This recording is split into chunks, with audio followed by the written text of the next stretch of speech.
Olá,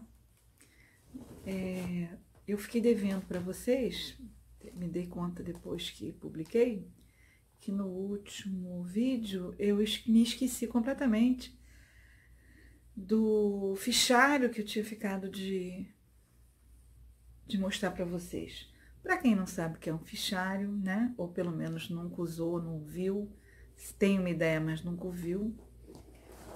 Aqui é um fichário, tá até manchadinho pelo tempo, né? Imagina. Esse fichário eu fiz em 1992 para 93. Então tem um tempinho, né? Tem gente até que nasceu depois, né? Então, para quem não sabe o que é um fichário, pois bem, ele vem com os ganchinhos. Você comprava uns blocos ótimos de furinho e aí você, botei ao contrário, claro, você anotava as aulas, as palestras do Olavo, tá vendo? Não sei se tá dando pra ver, né? Lá ia eu tentando pegar com caneta, porque tem também com lápis. Enfim, promessa é dívida. Aí, curiosidade, né? Mata.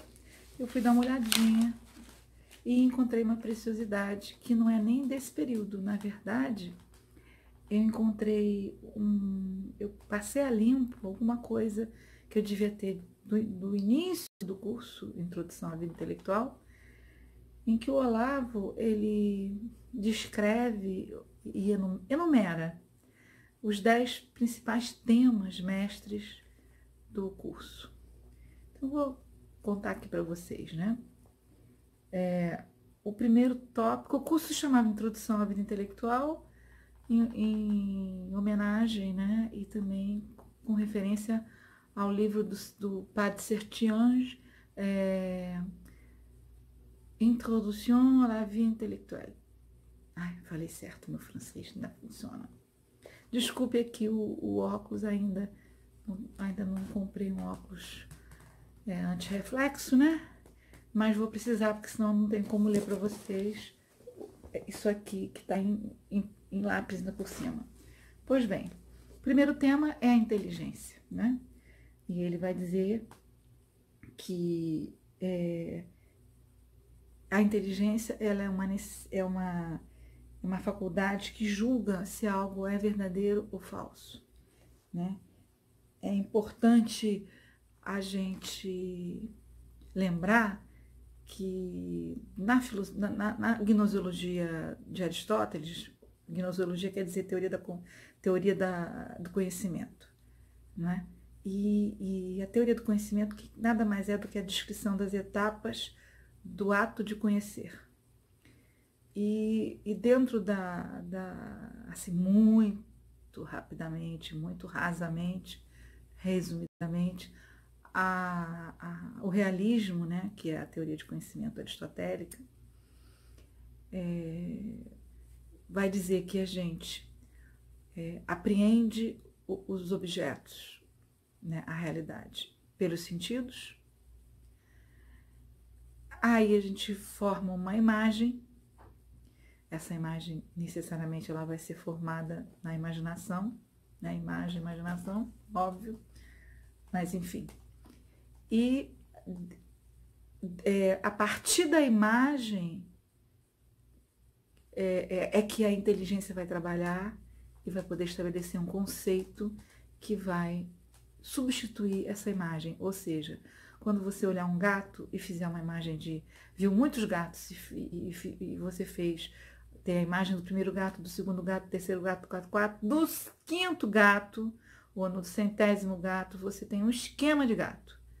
E a partir desse esquema de gato, você vai construir um conceito de gato. Então, esse é o percurso do conhecimento, do conhecer para Aristóteles. Então, o Olavo é disso que se trata, é disso que o Olavo está falando. Em seguida, o segundo tema é a verdade e a certeza. Dentro do realismo, as nossas condições e aparatos cognitivos diferentes do que está em Kant, do que estão nos nihilistas, nos idealistas, enfim, nos céticos. Diferente deles, nós temos a capacidade, para Aristóteles, de alcançar a verdade com os instrumentos que a gente tem. E o correspondente psicológico da verdade é a certeza. Então, se você você conhece um objeto, conhece o mesmo, então em um determinado momento você tem absoluta certeza de conhecê-lo. Então, por exemplo, aqui atrás tem um porta-retrato da minha família. Então, eu tenho absoluta certeza de que é um porta-retrato. Não é uma outra coisa, não é uma bola. O terceiro, já você vê que vem, né? É a linguagem e vem em escala, né? É a linguagem e a significação. Ou seja, quando você estabelece o conceito, né? Você pode nomear a coisa, né? E aí o Olavo vai dizer que com a linguagem nós saímos do mundo subjetivo, da subjetividade orgânica, e entramos para o mundo real. Então a linguagem existe entre seres humanos, né? É uma forma de comunicação, uma forma de influência exercida de um ser humano sobre outro ser humano, ou sobre uma coletividade de seres humanos. O quarto item é a teoria dos quatro discursos. A teoria dos quatro discursos está se referindo aos discursos que não são chamados assim, mas de Aristóteles. Aristóteles vai falar na poética, na retórica, na dialética e na lógica, ou analítica. E o Olavo unifica, percebe, compreende, descobre essa unificação como um discurso e modos de fazê-lo. Então, você aí tem o discurso analítico, o dialético, o retórico e o poético. Eu acredito que hoje em dia o Olavo ele faria inversamente, né? Porque eles seriam assim o item. Esses 4 itens seriam o item 5, 6, 7, 8. Porém, o que acontece? Me parece que até do ponto de vista até da teoria de conhecimento de Aristóteles, que começa com os sentidos, me parece que ele começaria com o discurso poético. O discurso poético é simples, é um discurso que tem como pretensão, como objetivo, causar uma impressão, não é? Uma mudança no seu estado interno. Então, é o discurso das artes, de modo geral. O discurso retórico é um discurso que pretende levar o outro ou os outros a uma ação. É o discurso do advogado, da oratória, dos generais na guerra, dos políticos, enfim, da propaganda. Basicamente é isso. É um discurso retórico, né?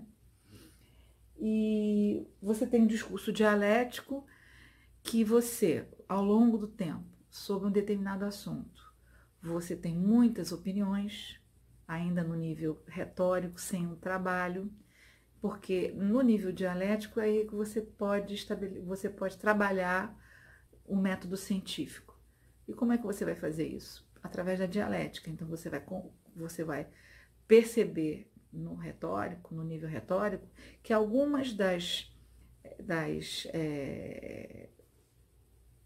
verdades ditas, observações feitas, opiniões, na verdade, que é a doxa, você vai pensar, você vai perceber que elas se contradizem. Então você vai colocar exatamente esse conjunto de opiniões diante um dos outros, daí a dialética, vem um numa direção, outro na outra, por duas vias, e ver qual é que se sustenta. E aí você tem o discurso dialético. A partir do momento que você aplicou o método científico, o método dialético, ao material retórico, então você já tem provas e juízos, e você vai poder, então, construir a partir de uma primeira premissa, todo um discurso analítico, lógico, que tem como finalidade provar alguma coisa. Né? É um discurso exclusivamente probatório. Então, você tem esses 4 elementos, né? Esses 4 discursos. No nono tema do curso, você tem a filosofia, né? É a busca de coerência geral entre todas essas formas, né? Dos temas 1 a 8, né? Que a gente vem falando. Diz que a filosofia, aqui tem uma nota dele. A filosofia, isso você tem que lembrar que pode ter mudado, porque isso aqui tem 92, imagina, né? 27 anos, será? É isso. Então, há muito tempo, né? A filosofia não é um empreendimento pessoal, mas depende de todo um mundo composto pela totalidade das artes, das ações humanas, etc, etc. Aí, para o ser humano, o indivíduo, participar dessa filosofia, para ele poder conhecer, ele vai precisar do 10º tema, que vai tratar da civilização, da educação e da cultura. Né? Então,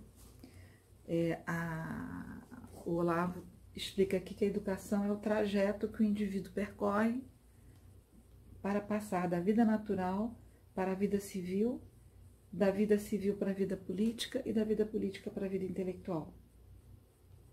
E é importante saber que quando ele fala em vida intelectual, ele não está se referindo em profissão, ok? Bom, isso aí foi um presente dos professores para o Olavo, para mim mesma, de alguma maneira, porque eu sou professora também, né? Eu tenho uma formação, sou doutora em literatura brasileira, mas com o meu objeto de doutorado e mestrado foi música popular brasileira, especificamente Dorival Caymmi, que é meu avô, que eu precisava trabalhar esse tema, porque é muito rico e eu tinha um material assim incrível, mas isso eu vou contar em outro momento. Eu queria apenas agora contar para vocês o início do que eu chamo antepassado do COF, né? Introdução à Vida Intelectual, que era do Instituto, um instituto que o Olavo tinha, chamado Instituto de Artes Liberais. As artes liberais, né, é o trívio e o quadrívio, né, que era a estrutura do ensino na Idade Média, né, o trívio como sendo as 3 ciências da linguagem e o quadrívio as matemáticas. Bom,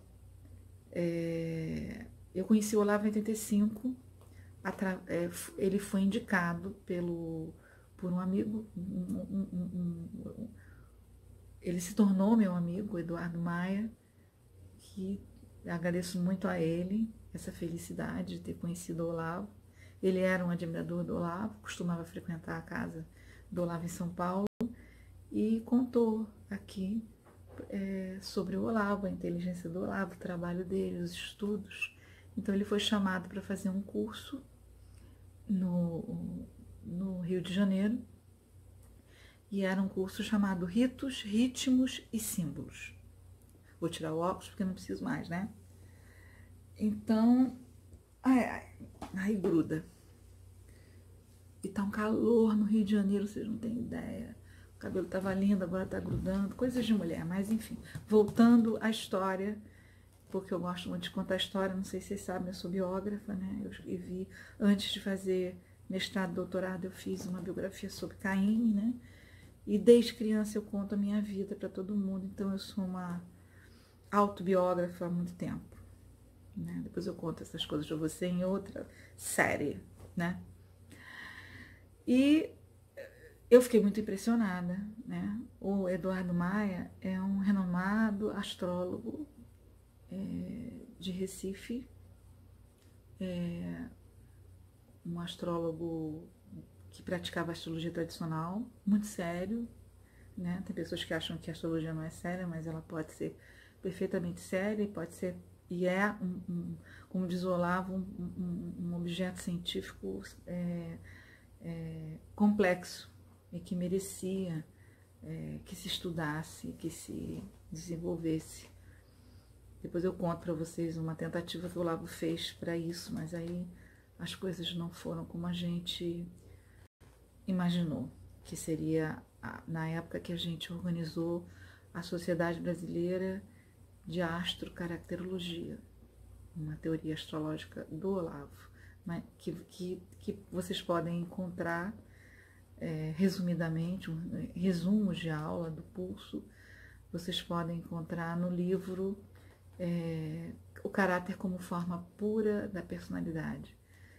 Nesse caso não fui eu que publiquei, eu ajudei a organizar esse livro, mas foi a Astrociência e o Instituto de Artes Liberais que dessa vez publicaram, não é? Mas eu participei da produção.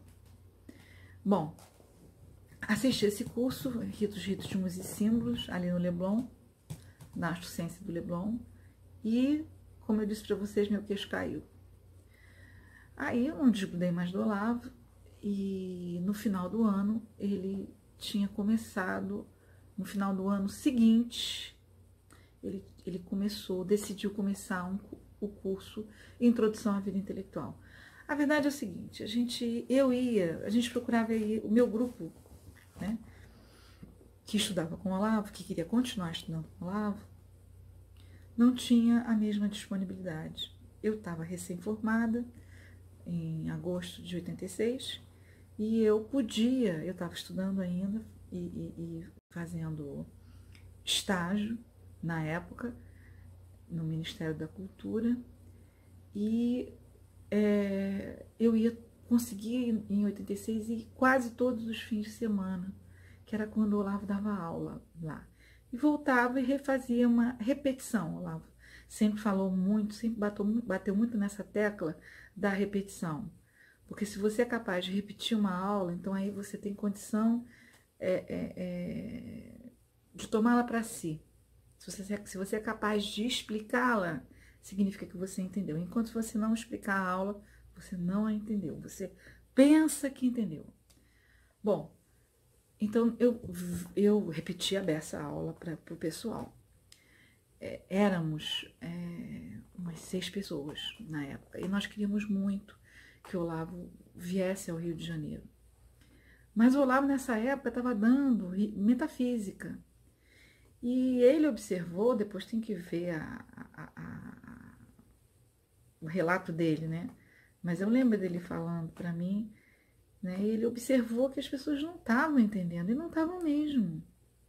A gente não tinha condição, tinha uma tragédia educacional brasileira, né?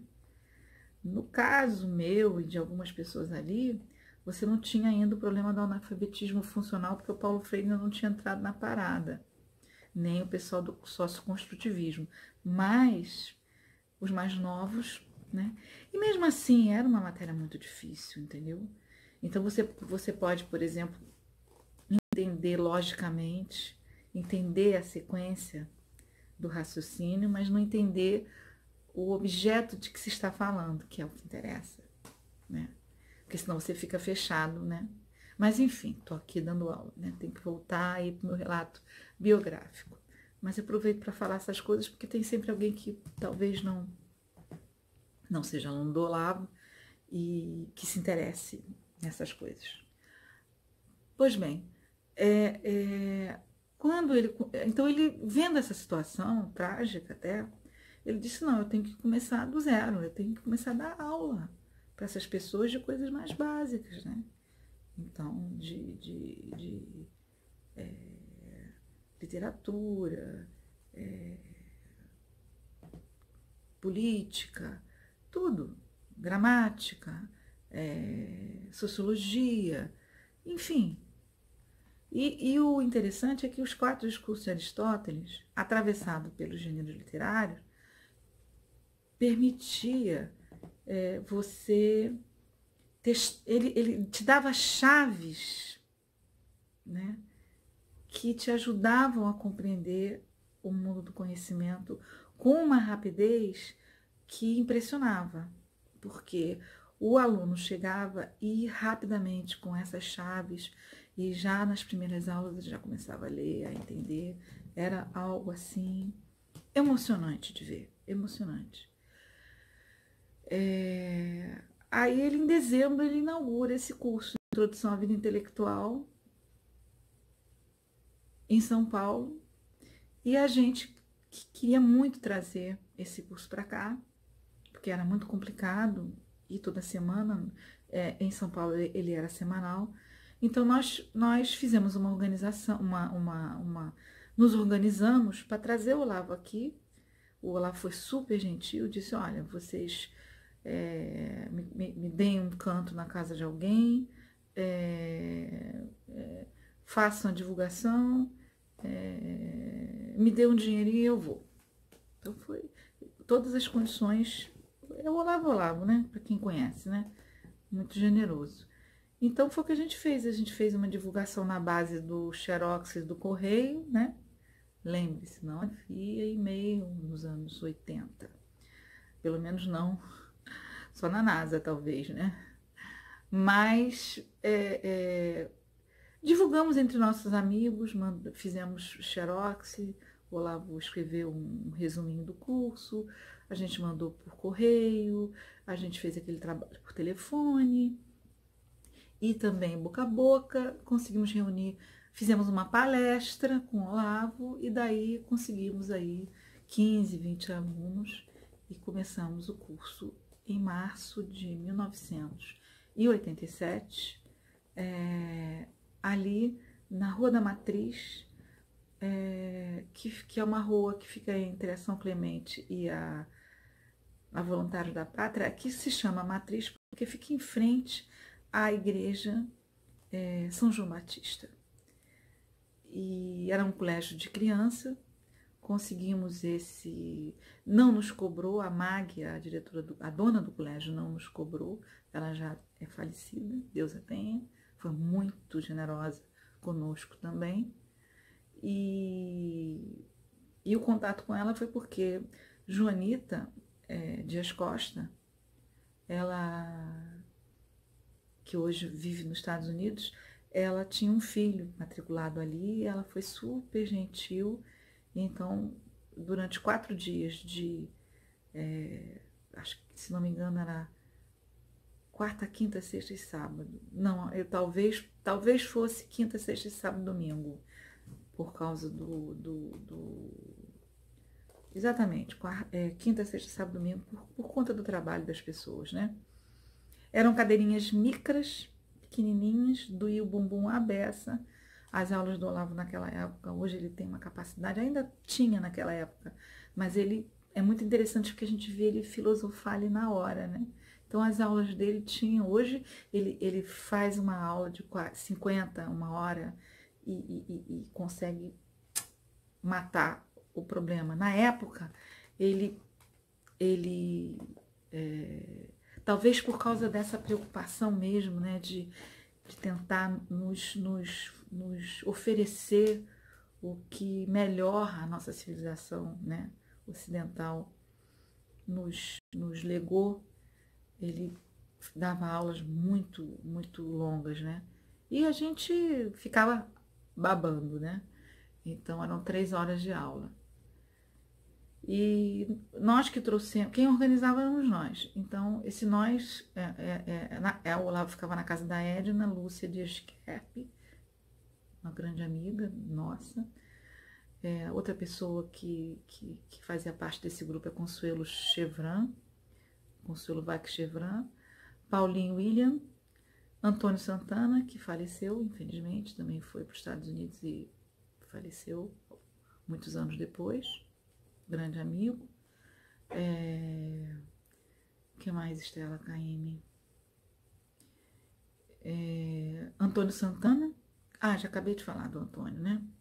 Antônio Santana, Paulinho Williams, Joanita, a esposa do Antônio Santana, eu, Edna e Consuelo.